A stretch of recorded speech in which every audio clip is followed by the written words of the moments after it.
Hola, ¿qué tal? Es un gusto que podamos estar nuevamente en una sesión más de la Escuela de Desarrollo Cristiano de la Iglesia Bíblica Torrefuerte, en este curso que es el libro de Éxodo. Estamos estudiando el segundo libro del Pentateuco, que nos narra la historia de la liberación de Israel de la esclavitud en Egipto por mano de Dios. Y tiene que ser muy claro esto, es solamente por la mano de Dios. Un hecho que nos permite entender el por qué Israel es un pueblo que le pertenece a Dios. Dios lo escogió, tiene todo el derecho, es el creador. Dios lo escoge, lo libera, salva la vida de los primogénitos, en fin. Es una muestra en pequeño de lo que pasa, en lo micro de lo que pasa en lo macro, ¿no? Donde Dios, siendo el autor de todo, tiene el derecho de escoger lo que Él quiere y de disponer de esa elección como Él quiere. Y qué bendición es que usted y yo podamos ser contados entre la elección de Dios para poder vivir bajo sus propósitos y poder agradar a Dios en todo lo que Él hace. Eso es lo que nos está enseñando este curso maravilloso del libro de Éxodo, para lo cual me voy a permitir hacer una oración y arrancamos con el tema que tenemos hoy. Vamos a orar. Bendito Dios, te damos muchas gracias, Padre, Señor, por tu palabra. Dios, tu palabra es maravillosa, Dios, Padre. El poder abrirla, el poder escudriñarla, el analizarla, Padre, el de repente ver algunos detalles que quizá habíamos leído y no habíamos reparado, el que por situaciones que estamos pasando en específico, de repente hay una palabra y un versículo, Padre, que usas para hablar a nuestro corazón. Señor, tu palabra es un tesoro.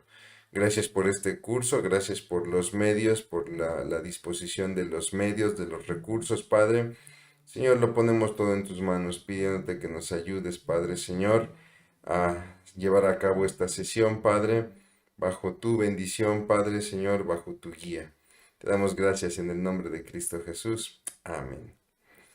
Bien, pues estamos ya prácticamente en la sesión número 9. Digamos que estamos arrancando ya la recta final de nuestro curso. Estamos trabajando sobre este libro, Comprados por Dios, de Rafael Porter y de René Iraeta, donde, bueno, los autores han escrito una serie de muchos estudios, en especial Rafael Porter tiene una serie de varios estudios de cada libro de la Biblia, que son estudios concisos pero muy completos. Esto es editado por Ediciones Las Américas, donde todos los cursos de esta serie, de cada libro de la Biblia, bueno, pues está conformado por 12 capítulos que encajan muy bien con las 12 secciones de los cursos de la Escuela de Desarrollo Cristiano. En esta ocasión es la novena sesión de nuestro curso, por lo tanto estaremos trabajando el capítulo 9 de este libro, que bueno, pues tiene como título, los autores proponen el título de Un pueblo comprometido. Para efectos del curso, la temática del curso entonces sería las leyes religiosas. A veces el término religioso nos hace mucho escándalo en el cristianismo porque decimos, el cristianismo no es una religión, es un estilo de vida. Y si bien es cierto que el cristianismo es un estilo de vida, pues en cierta manera sí es una religión. Creo yo que la idea que muchas veces queremos comunicar es que no nos movemos por la religiosidad, que eso creo yo sí es muy diferente, ¿no? Santiago hablaba, esta es pues la religión, perdón, pura y sin mancha. Visitar a los ancianos, a las viudas, ayudar a las viudas y a los pobres en sus tribulaciones, ¿no? Esa es la religión efectiva. No es el culto al libro, no es el culto a la tumba, no es el culto a la piedra, no es el culto a la persona, al líder, no. ¿Quieres vivir una religión verdadera, sin mancha, sin nada que la permee? Tienes que ver por las necesidades de los demás Pero ojo, no se trata tampoco de una religión social donde la meta sea acabar con el hambre y la pobreza. No, no, no. Sino tienes que llevarle a los necesitados lo que más necesitan. Y lo que más necesitan es la buena nueva del Evangelio, ¿no? Claro, esto es un ejercicio que se hace con responsabilidad. Si yo tengo a una persona que está sufriendo de hambre, pues un simple Dios te bendiga no basta. Hay que llevarle también comida, hay que llevarle vestido, hay que llevarle con qué cubrirse. Pero detrás de todo esto tenemos que entender que la necesidad primaria de cada uno de nosotros, pues es precisamente el reencuentro con Dios, el conocimiento de Dios y prácticamente esto es lo que Dios está estableciendo, está entablando con su pueblo. Veíamos en la sesión 8 las leyes sociales. Cómo Dios espera que el pueblo sea un pueblo diferente. ¿Por qué?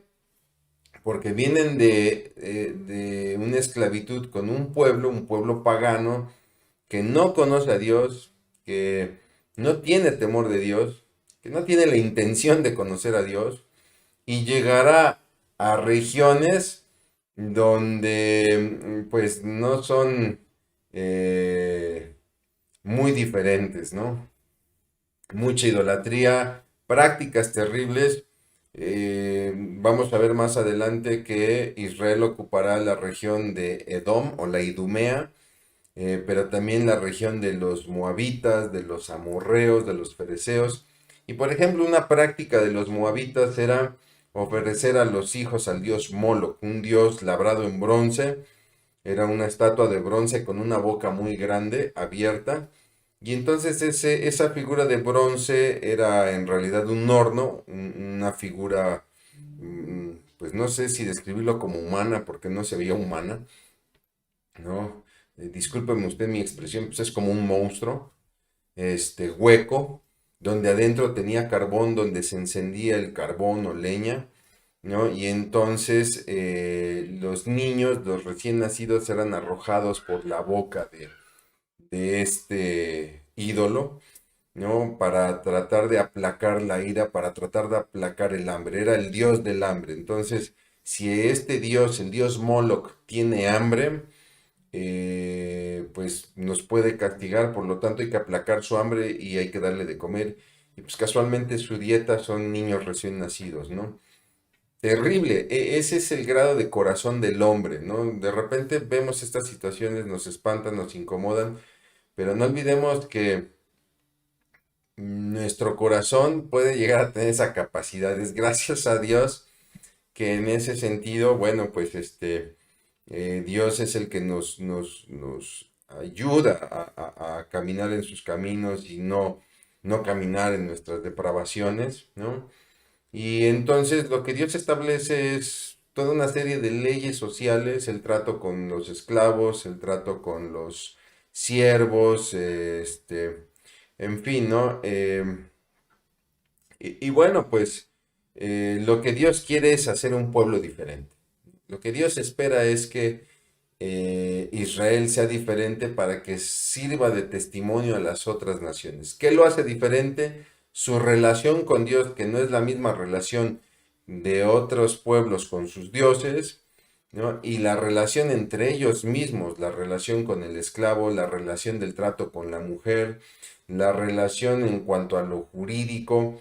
¿Qué pasa si hay un asesinato? ¿Qué pasa si hay una ofensa? ¿Qué pasa si hay un robo, si hay un secuestro? ¿Cómo será el trato, por ejemplo, con los extranjeros, ¿no? De tal manera que esto marque la diferencia, ¿no? ¿Por qué? Porque Israel es un pueblo santo. Y esto nos tiene que ministrar a nosotros, con eso cerrábamos la sesión pasada, porque nosotros hemos sido santificados por Dios, es decir, hemos sido apartados para Dios, y se tiene que notar esa diferencia. Ojo, una diferencia que no descansa 100% en nosotros. Ninguno de nosotros puede ser puro por sí solo. Se necesita de Dios, de su palabra. Dice por ahí Proverbios, si no me equivoco es el 9:20 de Proverbios. ¿Quién puede decir he limpiado mi corazón, limpio estoy de mi pecado? Sin Dios es simplemente imposible, ¿no? Es así entonces que tenemos el llamado de Israel como un pueblo distinto. Le decía yo en sus dos relaciones, para con Dios, para con los demás. ¿Por qué? Porque Dios no quiere ser adorado como un Dios manufacturado por el hombre. Dios es Dios. Dios es el que ha hecho al hombre. Dios nos ha creado con sus manos. Él nos ha dado de su soplo de vida. Nosotros no tenemos por qué construir o deconstruir o reconstruir a Dios, ¿no?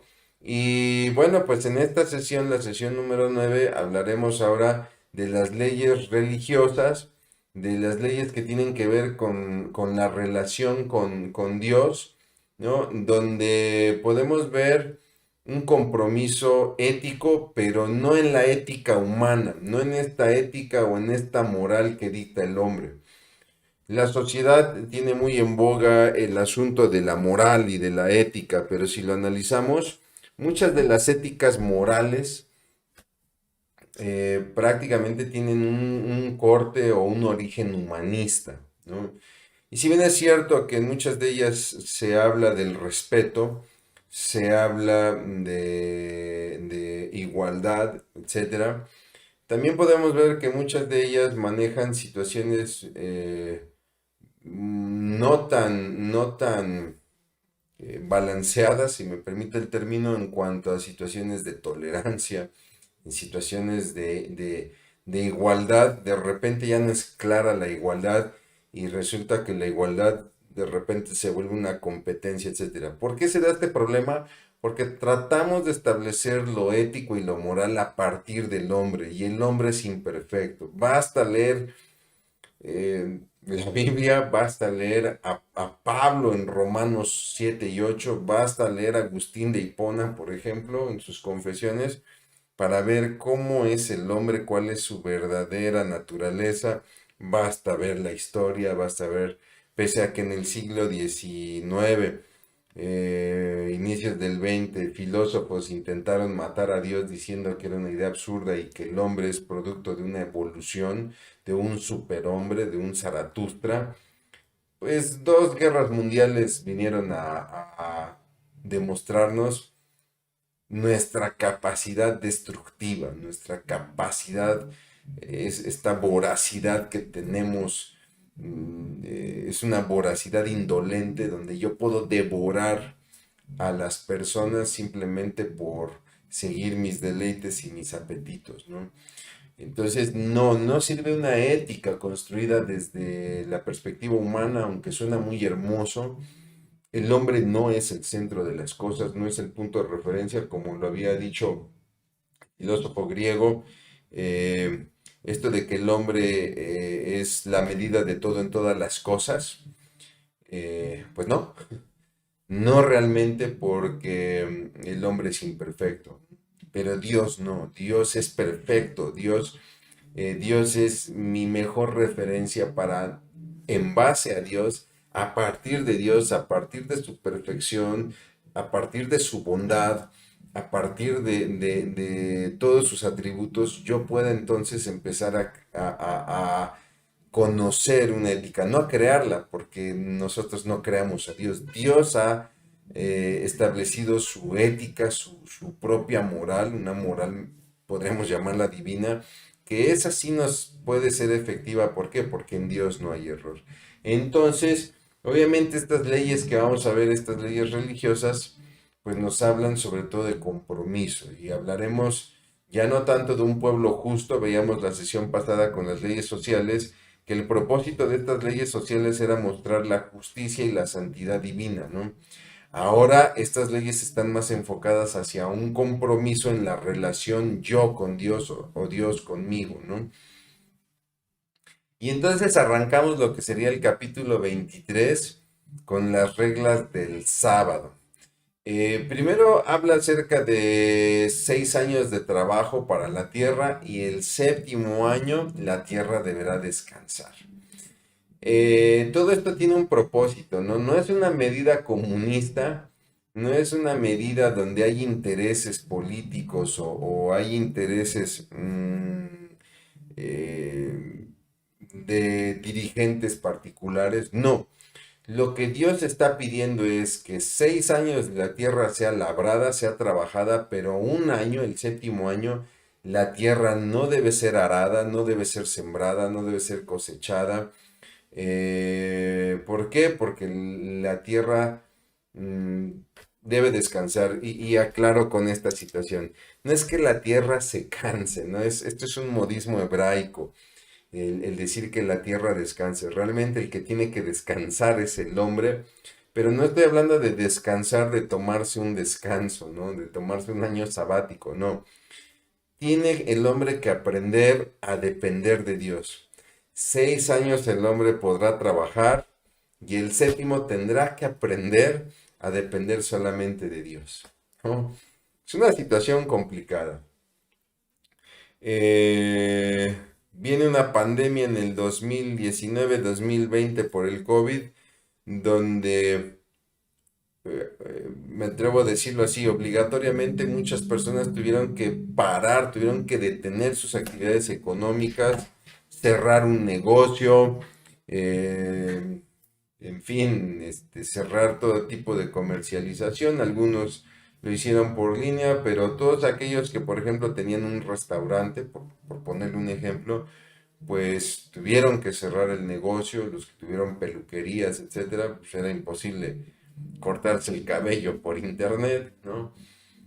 Pues tuvieron que hacer un receso de sus actividades económicas y muchos de ellos pagaron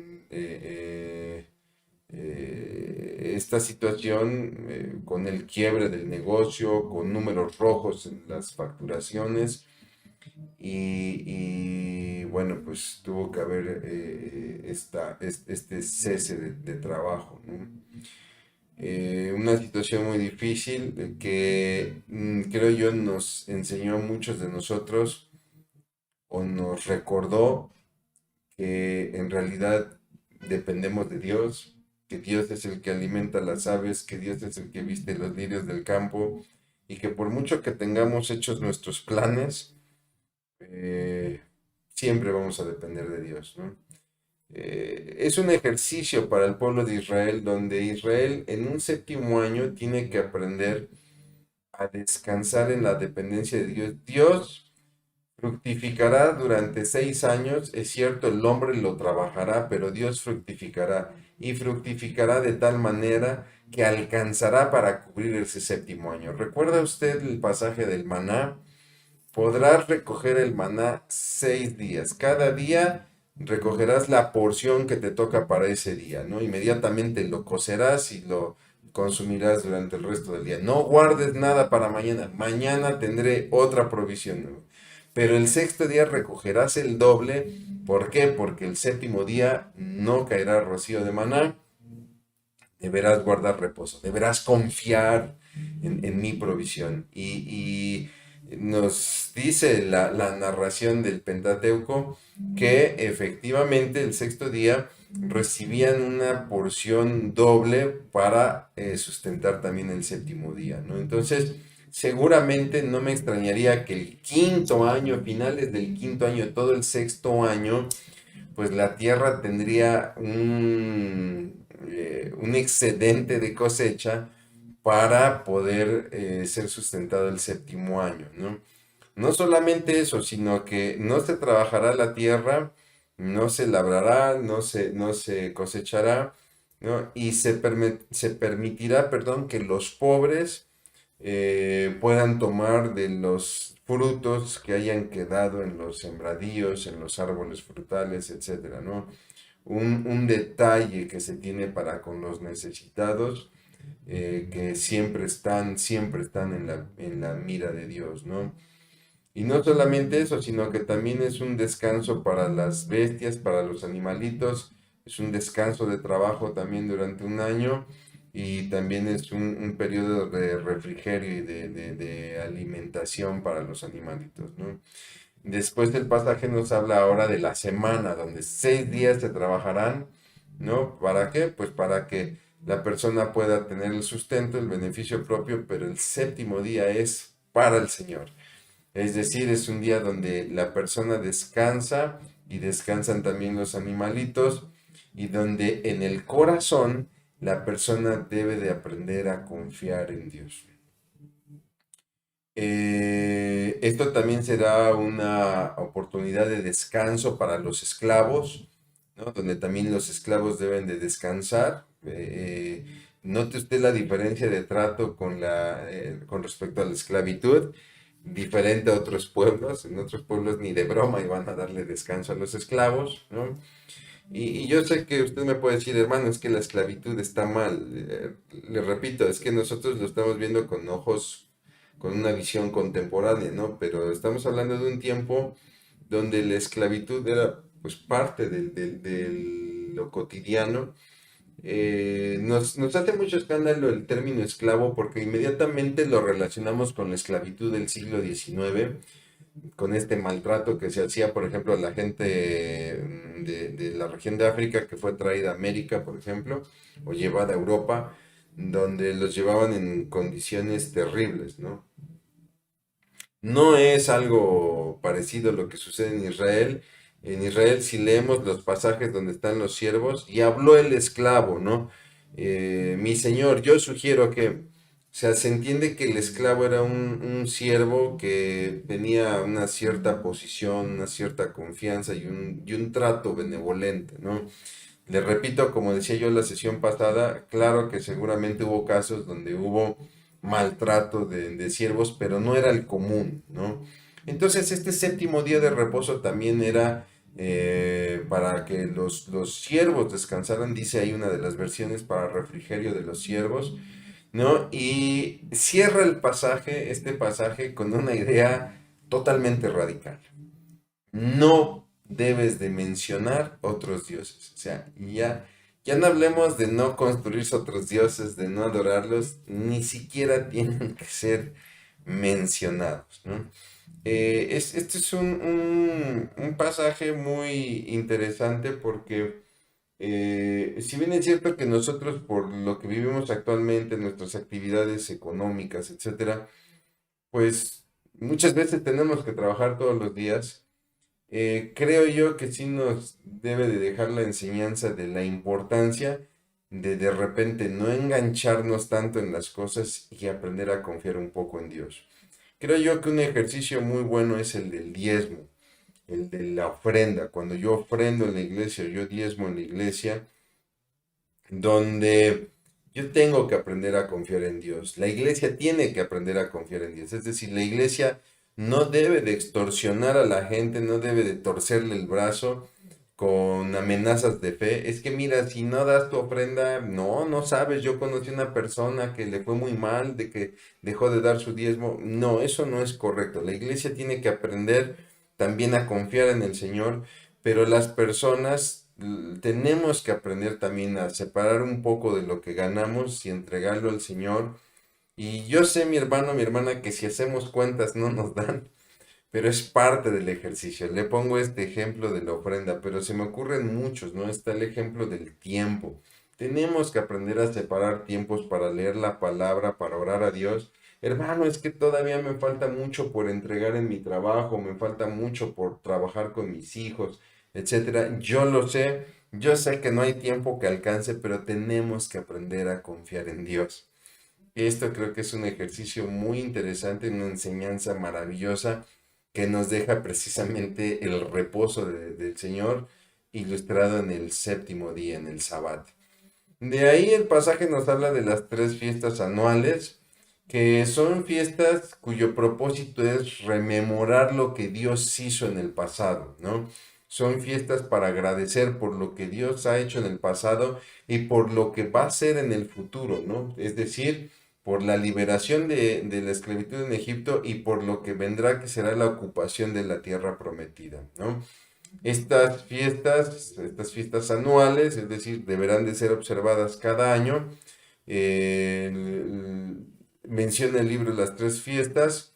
Estamos hablando ya del capítulo 23 del Éxodo, donde se habla de la fiesta de los panes sin levadura. Solamente menciona esa fiesta, pero tenemos que contemplar que esta fiesta termina con la fiesta de la Pascua, ¿no? Hay 7 días donde el pueblo no puede comer pan con levadura, donde de hecho tiene que hacer una limpieza de su casa, porque no puede haber ni un gramo de levadura en toda la casa, ¿no? De ahí que cuando el Señor Jesucristo le dice a sus discípulos, vayan a esta casa y por favor ahí en el aposento preparen la casa para la Pascua.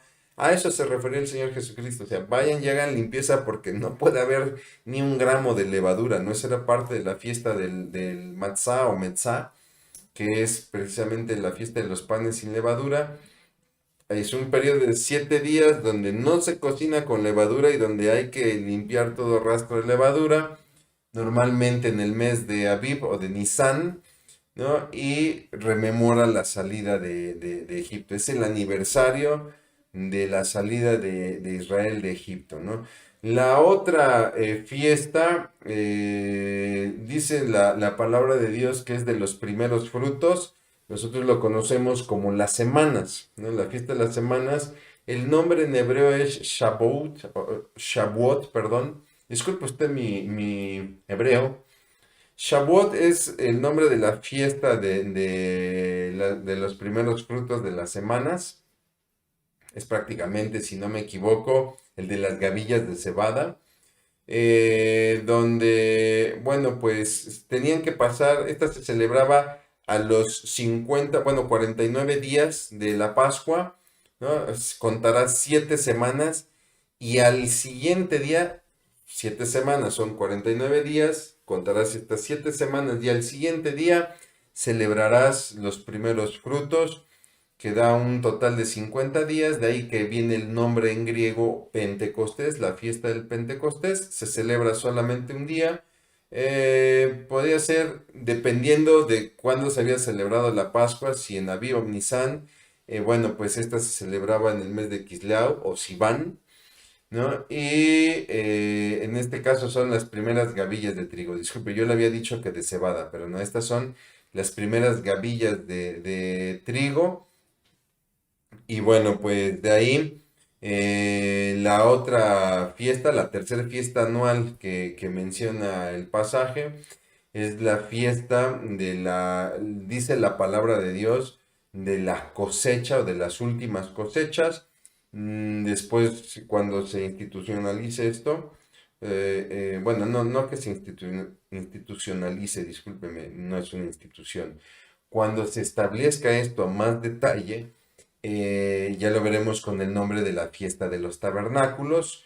En hebreo es la fiesta del Sukkot, que dura 7 días y esto se lleva a cabo en el mes de Tisri, que es la celebración ya de todas las cosechas anuales, ¿no? Tanto de las cosechas de la gavilla de trigo, como de la gavilla de la cebada, como de los árboles frutales.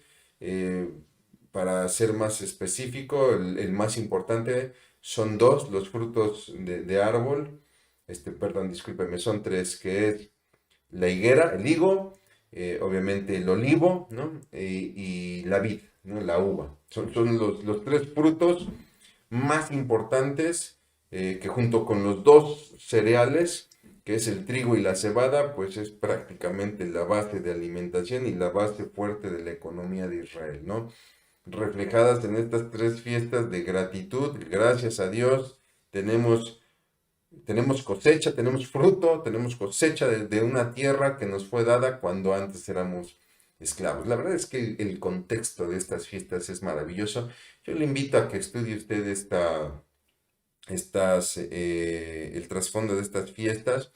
Hay libros muy buenos, están las 7 fiestas de Jehová, es uno de los libros, si no me equivoco, editorial CLIE lo publica. Hay otro que se llama Jesús en las fiestas de Israel. Y si usted busca en nuestra biblioteca, en nuestra videoteca de Torrefuerte, ahí en nuestro sitio Torrefuerte en Vivo, en YouTube, tenemos una serie de predicaciones precisamente de las fiestas de Israel. Jesús en las fiestas de Israel, donde se estudiaron estas fiestas a detalle y cómo Jesús se relaciona con estas fiestas, ¿no? Bueno, pues estas son las tres fiestas que establece este pasaje, donde llaman la atención algunas condiciones muy particulares, ¿no? debe de estar presente todo varón, ¿no? No habla de que todo Israel, pero al menos sí menciona la obligatoriedad. Hoy ando fino con las palabras. Hoy vengo de ánimo para hacer trabalenguas, donde es obligatorio que al menos todo varón sí esté presente en estas tres fiestas, donde en estas se van a presentar sacrificios. Veremos después, sobre todo en libros como el Deuteronomio, como el Levítico, es más bien en Levítico, donde ya se establece bien cómo se llevarán a cabo los sacrificios, qué animales, qué características, qué metodologías, etcétera, ¿no? Pero lo que sí establece en este pasaje de Éxodo 23 es que no se pueden ofrecer ninguno de estos sacrificios acompañados de pan leudado, ¿no? De pan con levadura. Lo que establece Éxodo en este pasaje es: ofrecerás la sangre del sacrificio sin pan leudado. O sea, es enfática esta orden. Recuerde usted que la levadura lo que simboliza es el nexo, la conexión con Egipto. Y cuando se trata de celebrar a Dios, yo no puedo traer mi celebración contaminada con prácticas egipcias, ¿no? Yo no puedo llegar a mi momento de adoración a Dios con prácticas ajenas a Dios, ¿no? De ahí que de repente hay que tener mucho cuidado cuando queremos actualizar el Evangelio, cuando queremos modernizar algunos actos en la iglesia y sin darnos cuenta estamos trayendo levadura, estamos trayendo pan leudado a nuestro sacrificio, ¿no? La línea es muy delgada, estoy temeroso de mencionar ejemplos porque no es mi intención herir susceptibilidades, ¿no? La línea es muy delgada. Para quien no me conoce, yo soy músico de profesión. Y a mí me gusta mucho la música de todo tipo. Y yo soy una persona que me gusta, me encanta la alabanza, la alabanza actual, ¿no? Los que le llaman algunos los cantos contemporáneos. Creo yo que las propuestas han sido muy buenas. ¿Por qué? Porque era un terreno donde la música no competía y donde muchos de nuestros jóvenes en las iglesias, pues simplemente, me atrevo a decirlo así, eran vencidos. ¿Por qué? Porque la música de fuera de la iglesia, pues era mayormente más atractiva, ¿no? Mientras allá afuera, Pink Floyd, Metallica, Madonna, Michael Jackson, etcétera, están presentando grandes producciones musicales. Con todo respeto, la iglesia seguía cantando himnos del siglo XIX, ¿no? Y entonces ha venido un movimiento muy interesante de alabanza, con propuestas magníficas, donde no se ha perdido la adoración a Dios y se han presentado propuestas musicalmente muy interesantes. La música mueve corazones y donde he podido ver ya jóvenes, perdón, identificados, ¿no? En ese sentido, cosa que no se tenía con los antiguos himnos. Espero no ofender a las personas que les gustan los himnos. No quiero decir que los himnos sean malos, también son de mucha bendición. Yo he recibido bendición de muchos himnos, ¿no? Pero el riesgo, y estoy consciente de eso, le repito, como músico me fascina la alabanza actual, pero también estoy consciente que es muy delgada la línea y que a veces se rebasa, ¿no? Y de repente ya tenemos un reggaetón cristiano, un rap cristiano, donde si bien es cierto, yo quiero poner la música al alcance de los oídos actuales, hay que tener mucho cuidado de tampoco deleitar el gusto pasado de los oídos actuales. No sé si me explico, ¿no? A mí me gustaba el rock pesado, ahora me he vuelto cristiano, pues qué mejor que aderecen la adoración a Dios con lo que me gustaba y entonces que me puedan ofrecer cual menú a la carta me puedan ofrecer en mi iglesia un heavy metal cristiano, ¿no? Ahí es donde creo yo la línea ha sido rebasada, ¿no? Entonces, yo sé que te va a decir, hermano, y entonces, ¿hasta cuándo sí, hasta cuándo no? Creo que ahí es la tarea de los líderes, en especial en este caso del líder de alabanza, de los pastores, de siempre ir olfateando esa parte, ¿no? Pero me quiero regresar al tema para no seguirme desviando, ¿no? Lo importante, mi hermano, mi hermana, es que cuidemos que nuestra adoración a Dios, que nuestra relación a Dios, no traigamos pan leudado. No guardemos grasa. Una de las instrucciones que da Dios a Moisés es, vas a presentar el sacrificio, vas a quemar a la víctima, por favor, retira la grasa. Lo vas a hacer en el día, en la tarde. No dejes que la grasa se quede toda la noche y para el día siguiente. Esto nos habla, número uno, de limpieza, ¿no? Hay una medida sanitaria muy interesante ahí. No sé si se ha fijado, por ejemplo, aquí en Puebla, en México, es muy común estos puestos de carnitas que se ponen aquí en las banquetas, ¿no? Y cuando termina la venta, ellos recogen todo, algunos de ellos muy, muy limpios, lavan sus casos, lavan la banqueta, y sin embargo, no pasan escasos 20 minutos, empieza a oler a grasa y empieza a haber moscas, ¿no? Y eso que estamos hablando de personas que son responsables y limpiaron el lugar donde tenían el puesto. Hay muchas personas que vacían la grasa en la coladera y no limpian nada, pues ya se imaginará usted el cuadro, ¿no? Israel, algo que tiene Israel dentro de las leyes que vemos es que es muy limpio, es un pueblo muy limpio, muchas de sus leyes son sanitarias, son higiénicas, ¿no? Y bueno, tienen doble filo, ¿no? Número uno, guardar la higiene por salud, pero número dos, mostrar la limpieza, la relación limpia con Dios, mi hermano, mi hermana. Con Dios no podemos llegar con suciedades. Con Dios no podemos llegar con hipocresías, no podemos llegar con pretensiones. Señor, mira qué bueno soy. Yo te doy gracias, Dios, porque me has hecho el mejor de todos. Porque soy, ¿se acuerda usted la oración del fariseo? Te doy gracias porque no soy como los demás y mucho menos como este asqueroso publicano, ¿no? Mi hermano, a veces así llegamos con Dios. Tenemos que ser sinceros. El cristianismo tiene que ser un ejercicio de sinceridad. Y muchas veces hemos llegado a Dios más a darle un informe que de veras llegar como este publicano con el corazón contrito, humillado y decir, Señor, sé propicio a mí que soy un pecador. Yo soy pecador. O sea, Señor, contigo no puedo ocultar nada. A ti no te puedo ocultar nada. Y tú conoces mi corazón y yo no te puedo traer apariencias, no te puedo traer grasa, no te puedo traer levadura, no a ti. Entonces, creo que nos deja una reflexión muy linda este pasaje, ¿no? Y también habla de la entrega de la primer cosecha. Le decía yo, un ejercicio de confianza en Dios, ¿no? Eh, no sé si usted recuerda su primer empleo, ¿no? Cuando somos jóvenes y queremos comprar al mundo. Queremos comernos el mundo de un solo bocado y tenemos nuestro primer empleo. ¿Recuerda usted cuando recibió su primer sueldo? ¿Estaríamos dispuestos a entregar nuestro primer sueldo? Es un ejercicio de mucha confianza, ¿no?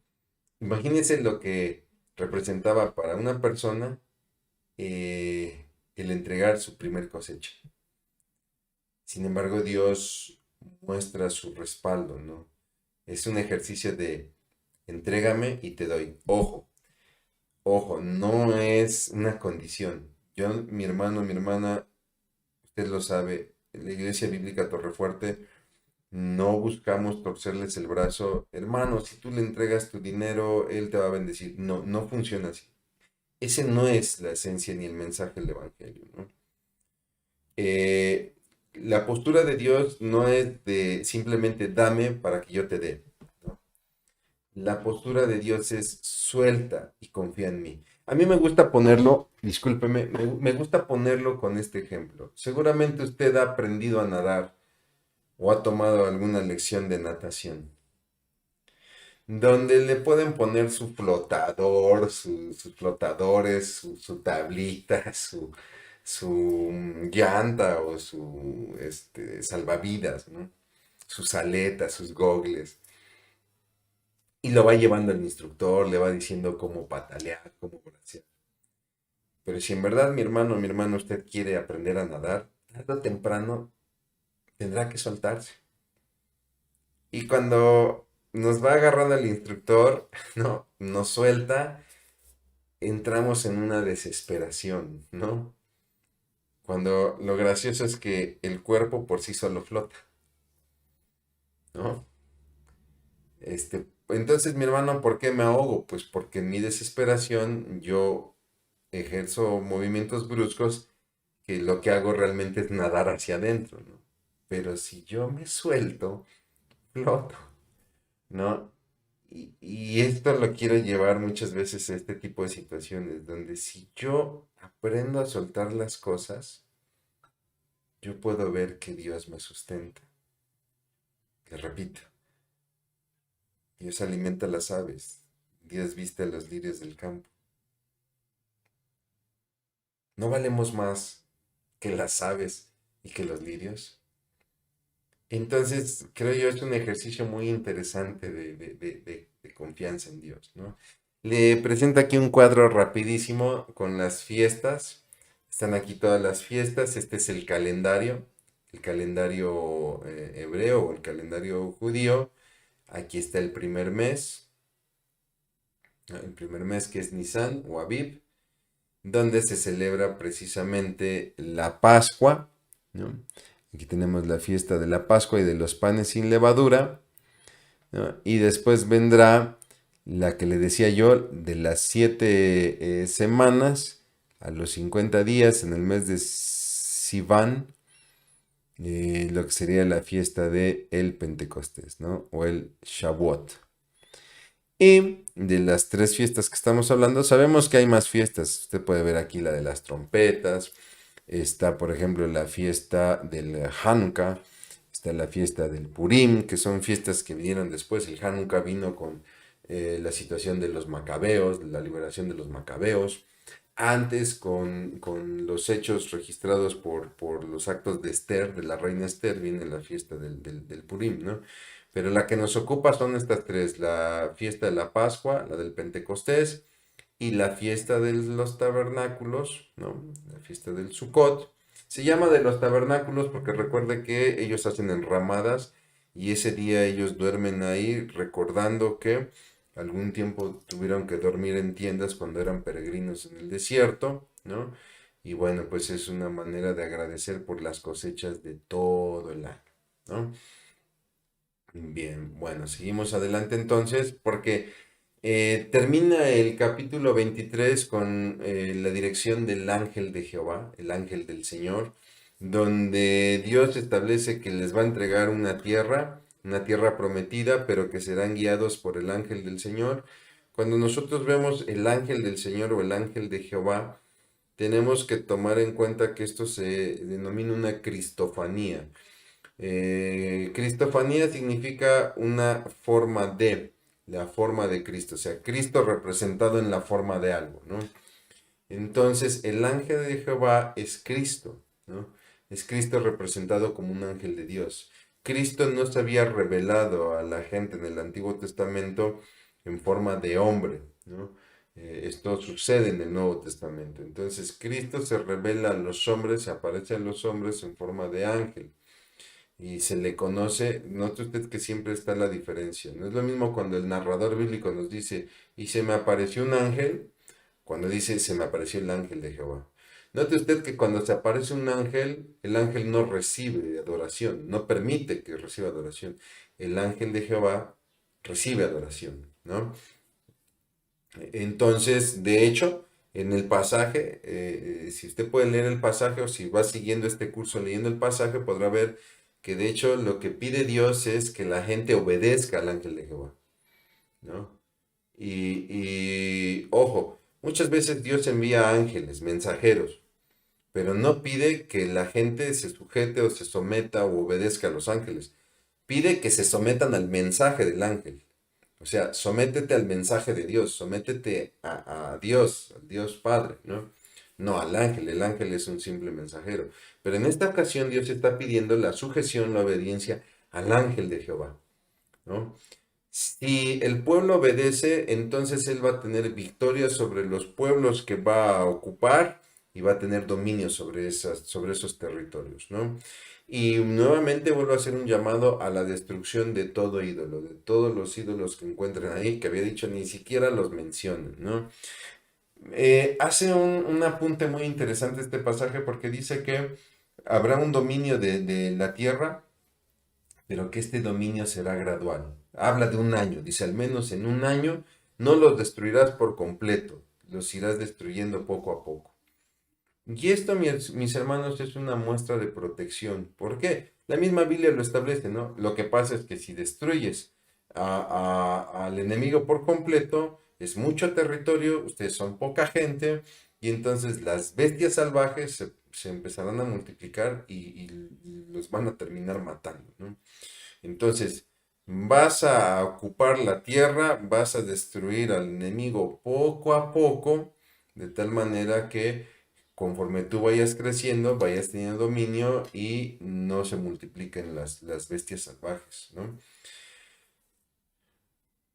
Yo quiero que usted piense en esto. Seguramente en su corazón, mi hermano, mi hermana, usted ha tenido una petición. Yo quisiera tener este trabajo, yo quisiera tener este ingreso, yo quisiera tener esta sanidad, o yo quisiera la conversión de mi padre, de mi madre, de mi hijo, de mi esposo, de mi esposa, de mi amigo en el trabajo, de mi amigo de toda la vida. Y muchas veces pareciera que estas oraciones o no son contestadas o son contestadas por gotero, ¿no? Que van avanzando muy poquito. Y a veces preguntamos, Dios, ¿por qué? ¿Por qué no sano inmediatamente como en estos pasajes bíblicos? ¿Por qué esta persona pues me escucha pero no entrega su corazón a Dios como lo vimos con los evangelistas en los viajes misioneros? ¿O por qué no me entregan este trabajo o este ascenso que tanto he venido pidiendo, ¿no? Y solamente me aumentan un poco de horas o bonos o qué sé yo. A veces mi hermano, mi hermana es precisamente porque es una situación de protección. Es una situación en la cual, pues Dios nos protege. Porque si Dios hiciera el cambio instantáneo, quizá muchas veces nuestro corazón no está listo. Y se podrían producir bestias en nuestro corazón. No me gusta mucho usar este asunto de las alegorías porque son peligrosas, ¿no? Porque muchas veces las alegorías han dado orígenes a herejías y a enseñanzas falsas, ¿no? Por eso es que no gusto mucho de hacer alegorías, ¿no? Pero tratando de hacer una alegoría, a veces Dios no permite cambios instantáneos o respuestas instantáneas porque Él cuida nuestro corazón. Yo le dejaría esta pregunta, ¿no? Si usted se sacara la lotería, ¿qué haría? Y yo sé que a veces nos gana nuestro corazón y daría el 10% a la iglesia. En serio, ¿qué haría? Piénselo, piénselo. Porque quizás se daría cuenta que, conociéndome, gastaría en esto, compraría esto, bla, bla, bla, bla. Pero si yo hiciera esto, posiblemente desatendería a mi esposa, desatendería a mis hijos, o trataría de resolverlo todo con dinero. Y entonces quizá faltaría yo como padre, como madre, como hermano, como hijo, qué sé yo, ¿no? Y a veces uno entiende por qué nuestro corazón no siempre está listo, ¿no? También lo que establece Dios en este pasaje es que fija los límites que ocupará Israel. Dice que del Mar Rojo, en algunas versiones dice el Mar Bermejo o el Mar Rojo, ¿no? Hasta el Mar de los Filisteos, es decir, el Mediterráneo. Los filisteos ocupaban prácticamente toda la costa del Mediterráneo, del lado de la Palestina. dentro de las ciudades por ahí importantes, pues estaríamos hablando de Tiro, sobre todo. Habla del desierto, la región de la Idumea o de los Edomitas, ¿no?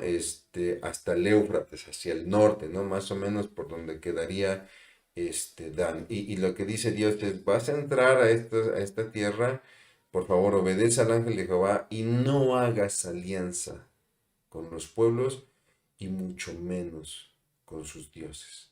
No te entregues a sus prácticas, no te entregues a sus idolatrías, ¿no?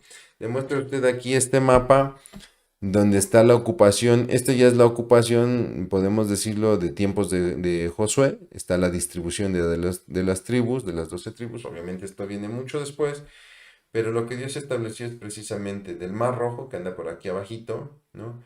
Todo esto es la región de Edom, el desierto de Edom, ¿no? Y de ahí, bueno, pues dice que será el mar de la Filistea. Esta es la región, perdón, de Filistea. Dentro de las ciudades importantes está Tiro, al norte, Jope, creo que también es una de las ciudades más importantes de los filisteos, y obviamente pues, está la Franja de Gaza, ¿no? Y al norte, por aquí arribita, no sale en este cuadro, pero por aquí arribita anda precisamente el río Éufrates, que le decía yo, ¿no? Pues es prácticamente la región de Dan, la región de Aser y de Neftalí, que ya era la frontera con los hebeos, ¿no? Y aquí están las naciones que ellos invadieron, ¿no? Que ellos conquistaron, que fue la región de los filisteos, la región del Ebeo, por aquí anda el Fereceo, el Jebuseo está aquí en el centro, de ahí entendemos el nombre de Jerusalén, Jebus Salem, se vuelve Jerusalén, ¿no? Esta es la región de los amorreos y de los moabitas. Estos son los que le comentaba yo que quemaban sus hijos al dios Moloch. Viene la confirmación del pacto, Dios cita a Moisés, le dice que suba, que suba al monte, que suba con ancianos, que suba con Aarón, con Josué. Dice, pero ellos se quedarán en una parte y después subirás tú solo, ¿no? ¿Por qué? Porque te daré mandamiento para para el pueblo. Moisés da las palabras al pueblo, el pueblo escucha las palabras y nuevamente vuelve a prometer que hará todo conforme Dios diga. Y entonces ahora Moisés hace un registro de estas palabras y construye ahí un altar con 12 piedras, digámoslo así, en memoria de las 12 tribus de Israel. Iba a decir en honor, pero no, el honor es para Dios, ¿no? Es más bien en memoria de las 12 tribus de Israel. Y viene un servicio de dedicación donde se ofrecen sacrificios por lo que Dios ha hablado al pueblo, ¿no?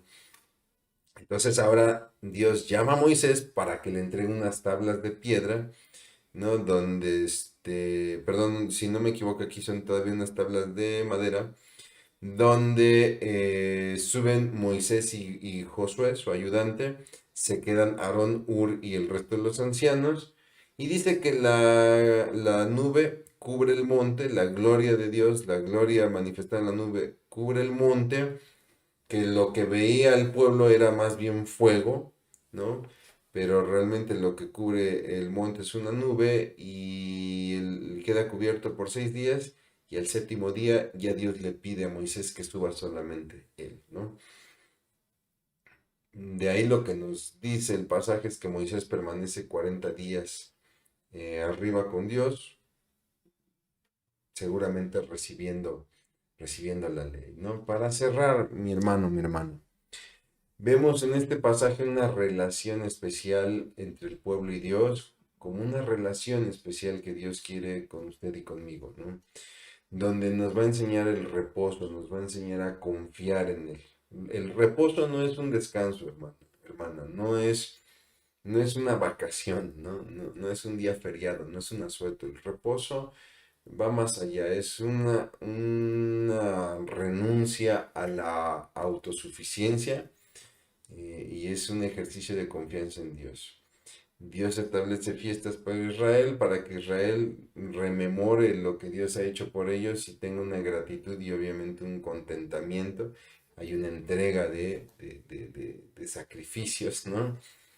Y bueno, pues nos habla del ángel de Jehová, cuyo propósito es guiar y proteger al pueblo. Obviamente hay que confiar en él y obedecerle.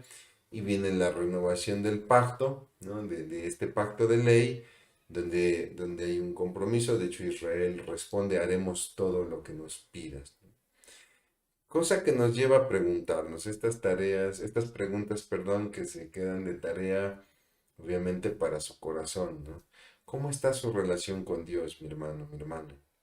¿Usted mantiene con Dios una relación íntima o la relación es un poco distante, muy distante? Me preocupa la tercera, porque a veces mantenemos una relación ignorante. Cualquiera pensaría, sí, son todos aquellos que ni siquiera tienen noticia de Dios. Sí, eso es cierto, eso es una relación ignorante, pero hay otra que es peor todavía. Cuando yo creo que tengo una buena relación con Dios y en realidad la relación ha sido siempre conmigo mismo, ¿no? Le repito, cuando a Dios ya nada más le informo lo que hago.